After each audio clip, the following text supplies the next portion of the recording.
from our standpoint, you know, you're going to face a different situation. A team that has had that happen, but has had a bye week.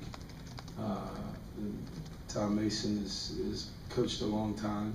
He's going to, you know, those guys will rally around. They understand that they've still got a lot of season to play. It's a prideful program with some prideful coaches. So, you know, you really don't know what you're walking into here this weekend, to be honest with you. And but based on everything that's the groundwork that's been laid there, you know, it could be a pretty hostile environment from a player coach's standpoint, because guys got a lot to play for, and they've had a couple of weeks to prepare. Coach, you play, this will be twice at SMU on the road in 24 months essentially. Can you talk about the benefits of going up there and playing, as you said, in the Metroplex? Yeah, you know, this is a contract that was done a long time ago, and you know, people ask about our schedule. I've heard other coaches talk about our schedule.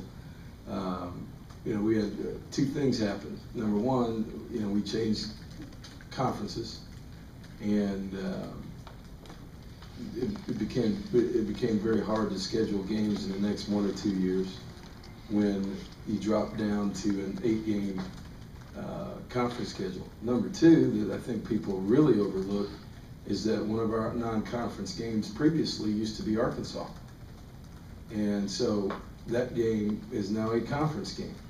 So, you know, the schedule changed dramatically not only when we changed leagues, but we also changed leagues to the same league that Arkansas is. Talk about Armani Watts and his nose for the ball.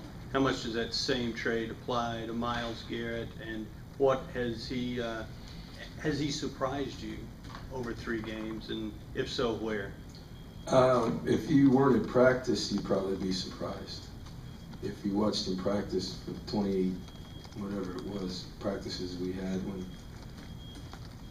you know, we got 2 pretty good tackles, and Jermaine Fetty and Cedric, and our line's pretty good, and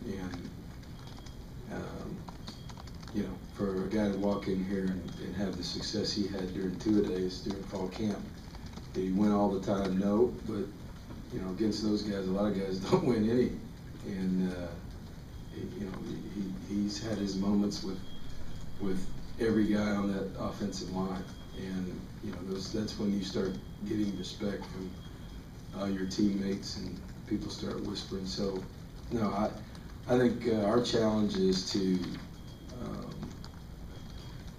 make sure that we are getting him in a position to help him be successful, because he's going to start seeing some different. You saw it the other night. You're going to start seeing some different blocking schemes. You're going to start seeing some help. We got to be able to move him around. And then we also, you know, I saw an interesting stat about Jadeveon Clowney as a freshman, only playing, you know, between 15 and 20 snaps a game, you know, early, just because, you know, those guys get tired and you're asking them to pass rush and get in there and do a bunch of stuff. You know, and we've got to manage how much he's out there. You know, I think we've got that with Deshaun Hall and the number of defensive ends that we recruited last year, Quaylen Cunningham, Jared Johnson, and Julian Obioha. We've got a rotation that can allow him to not play 60 or 70 or 80 snaps a game, so that he can be fresh and can do what he does at a high level, and keep these other guys, keep everybody else at a high level. So there's a combination of those things, but I think he's certainly, it's like we said the other night, he's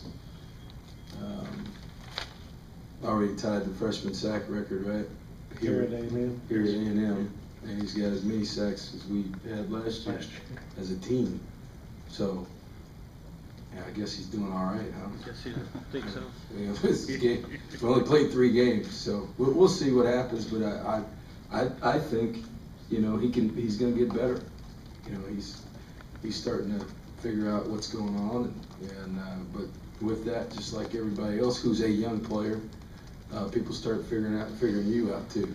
So he's going to start seeing different things, and how he reacts to that will be interesting. But you know, we also got to help him out a little bit too with the rotation, and be probably a little bit more creative than just putting him on the open side and putting his hand down and saying go sick him. Although there's something to that too.